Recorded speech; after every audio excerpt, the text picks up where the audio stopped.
What's up, y'all? This is your boy Eddie Jackson. Welcome back to the Drop That Podcast.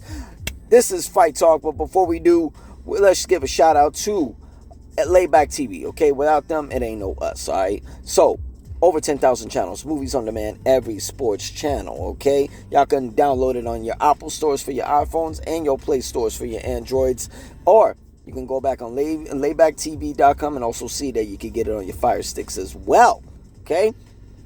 All the questions are there, all the information. If you don't like reading, go ahead and ask them and show them a DM on their Instagram, official_layback. All right? Oh, my bad. Official_layback TV. All right? Let's get into some fight talk. Whoa! All right.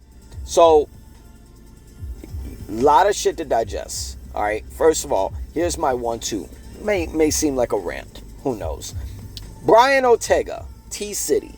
Yo, I met this dude back in 2019 at Halloween Horror Nights. Awesome dude.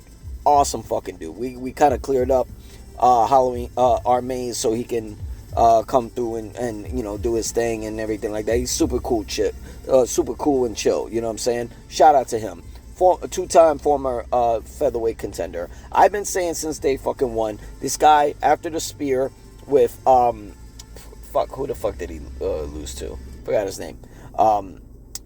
But he was fighting at the spear and just got dominated. I said featherweight is done. He's a big featherweight. He's getting older. He needs to get to 55. Same shit that I was saying with Max Holloway. He finally did it. And look, he looked amazing. You know what I'm saying?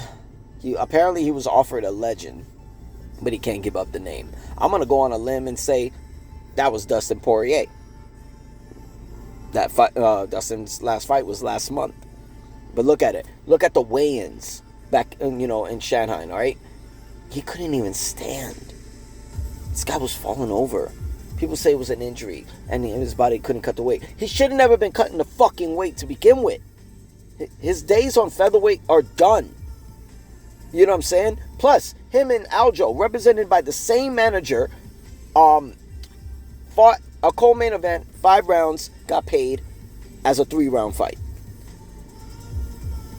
The manager is a fucking idiot. You didn't get your boys paid. So they went 5 rounds for no fucking reason. You know what I'm saying? But Brian, please, bro, get to 55. Get to 55. You can do damage with the jiu-jitsu, all of that. Please. I hate to see guys fucking looking like they're a zombie in there. Their body is just dropping, completely, man. Can't see it, bro. Wish nothing but the best, Brian. Moving on. Canelo. He's got his fight against Terence Crawford. What is it on? September 13th. Okay? September 13th. He's got his fight with Terence Crawford, okay? For the super middleweight championship. Okay? That's at 168 pounds. So Terence is coming up 3 pounds. 3 weight classes, I'm sorry.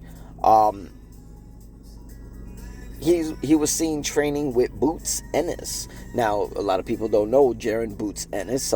They should. He's a reigning and defending I think he's IBF or WBO. I forgot which belt he has at the welterweight championship. But he moved up to 154. Okay? He's been chasing Terence, being the all mandatory challenger to Terence Crawford. He was the mandatory challenger when Terence beat Errol Spence. Terence went up. Now look at this. He's training with Canelo. Is this a problem? Maybe. Do I think Terence and versus Boots would make a great fight? Fuck yes. If Canelo seems to defeat Terence Crawford could get that spark back and take on Boots Ennis. At 154, why the fuck not? At 154, why not? You know what I'm saying? Terence could go right back down. Want to know what he's going to do next, but it's kind of interesting how you got Canelo on there, but we don't know what Terence is doing, how to prepare. It's kind of interesting. I personally want to see what's going on, but can't wait. This still spices up the fight for me. We still got 2 more weeks to see this live on Netflix, Layback TV. Now, this was announced. Let me take an exhale. Jake Paul versus Gervonta Tank Davis. I fucking hate it. I mean, it's assumed that this could be an exhibition. Nakista, Jake Paul's partner, said, it's not determined yet, rather if this is exhibition or professional. There's no fucking way. I'm sorry, Nakista, you're very, very well businessman, but there's no fucking way. Tank fights at 135. Okay? 135. He goes up to 144. He is still a small 140 pounder. Jake fights at over 200 pounds. This makes no fucking sense. Yes, you want a real boxer. You want a real fighter. Tank is one of the best. 100%. He's undefeated. He's a 3-division, 4-time champion. Okay? He don't need to be doing this. Why the fuck the rematch with him and Lamont Roach fell apart? I have no fucking clue. It's stupid that it didn't. Because Tank, I'm sorry, my homie. Nigga, you gotta fucking make that right. You nearly dropped the knee. You should have been... You dropped the knee. My bad. That's a knockdown. Possibility you lost that fight, but they gave it to a draw. Why they did that, that should just show how crooked boxing still is. You need to get that get back, bro. Why you even fought Lamont Roach is beyond fucking me. When you sitting there looking at Shakur Stevenson, and that's the fight to fucking make. But we wasted time. You know what I'm saying? Now who do you fight? You fight Jake?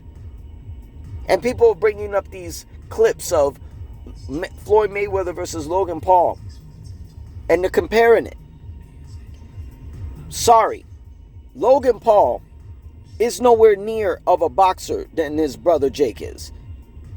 Jake is a real professional. I give the motherfucker respect. I give his props. Yes, he jumps in there. He trains. He disciplines. You know what I'm saying? He wants to be a world champion. Logan is a destined WWE superstar. Possibly world champion there. Not boxing. He's a great athlete. He's a shit boxer. People keep brought up years. Oh, what if Jake Paul fought Logan Paul? I got Jake Paul fucking him up. Respectfully. So, you can't compare it. Tank is still in his so-called prime as a world champion. Floyd Mayweather was already retired. His last professional fight was against Conor McGregor nearly a decade ago. That was his 50-0 end. He's been doing exhibitions. He don't need to be. You know what I'm saying? This is not the same comparison. Jake is still an active boxer. Tank is still an active boxer. So this makes no fucking sense. Unless this is Tank's last hoorah. Get a big fucking check. Get a big fucking check and then head out. Because he was talking that shit last year. Or I think the year before. So it's a little weird what this is. Not to mention, this is announced for Netflix in November. Right? Why? Tank was with PBC. PBC is over on Amazon. What is Al Heyman? Did Al Heyman lose Tank? Because that'd be the question. And why are we not hearing from Tank? You know what I mean? We haven't heard shit since after the Lamont Roach fight. Or probably when he got into some trouble. You know, not putting his business out there. Like, he's quiet as fuck. Why he's so quiet is beyond me. You need to clear this shit up, my nigga. This is making no sense. This is trash. I'm going to watch it. Yes, of course. But for entertainment. Not because, oh my God, this is going to be a great fight for Jake or a great fight for Tank. No, this is a complete waste of time. We could be getting a Tank versus Shakur or a Tank versus Lamont Roach 2. And we could be getting a Jake versus either Anthony Joshua or one of the cruiserweights for a world championship. Instead, we're getting this shit. Get better, my niggas. Now, this shit. Rampage Jackson's son, Raja. Now, I've been a Rampage Jackson fan, I would say, ever since he won the UFC Light Heavyweight Championship from the Iceman, Chuck Liddell. Been a fan of his ever since, you know what I'm saying? Like, he was, I wanted him to beat Rashad Evans. He was the most entertaining fucking figure on the Tough Enough season 10. I thought he was going to beat John Jones way back. But John Jones is just fucking the greatest at what he does. Now here comes his son. Rampage is doing his thing, and he's got these, he's over there doing podcasting over there at Jackson. He's doing these streams, these love shows and everything like that. It's fucking crazy. It's, Rampage is doing his thing. Can't even knock it. But here's his son trying to do something big, right? And he gets into this wrestling promotion, doing little promos here. I guess it was a work.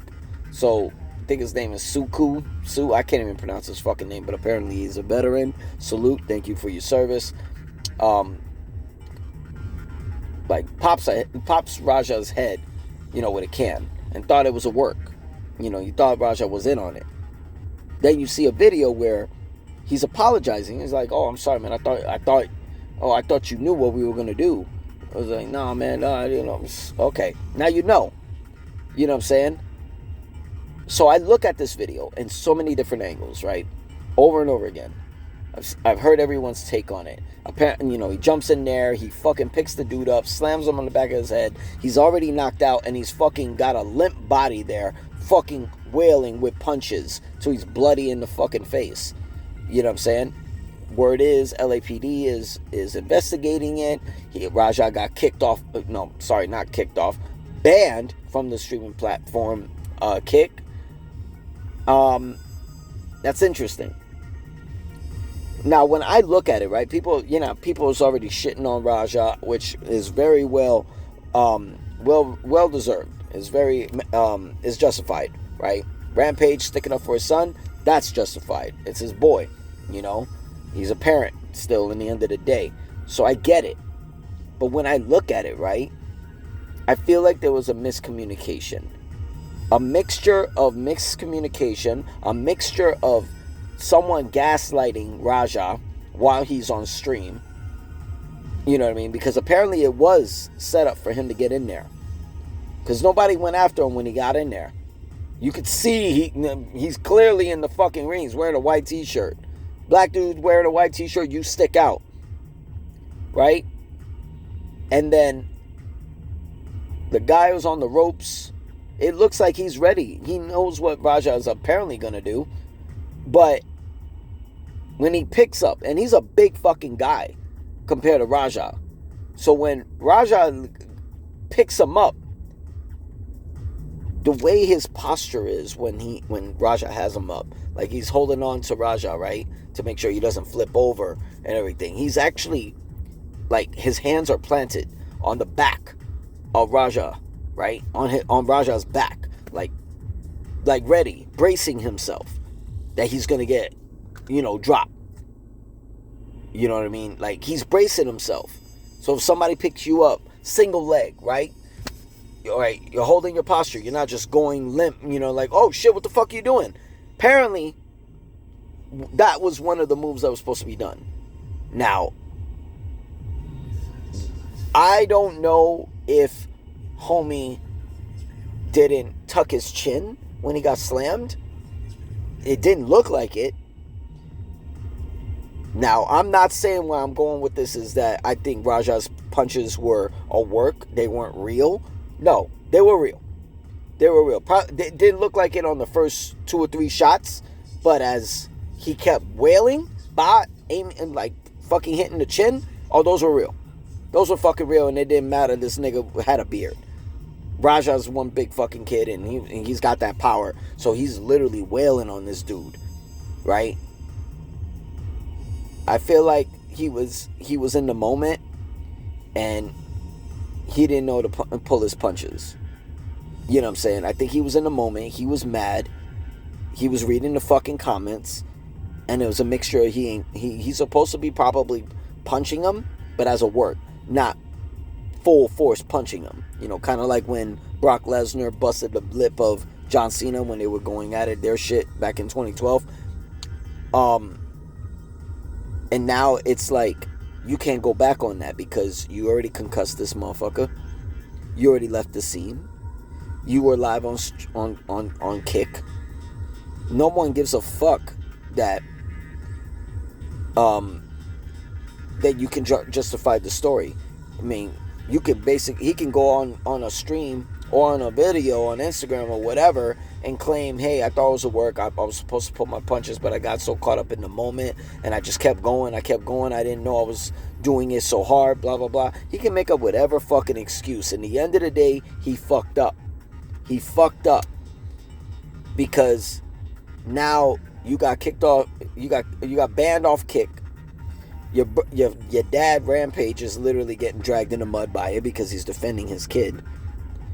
And now what you did, Nox Pro is Rakishi's wrestling company. And Rikishi, his wrestling school, Nox Pro, is a part of the WWE ID promotion and company, where they can recruit one of his students or more to be signed to the WWE in a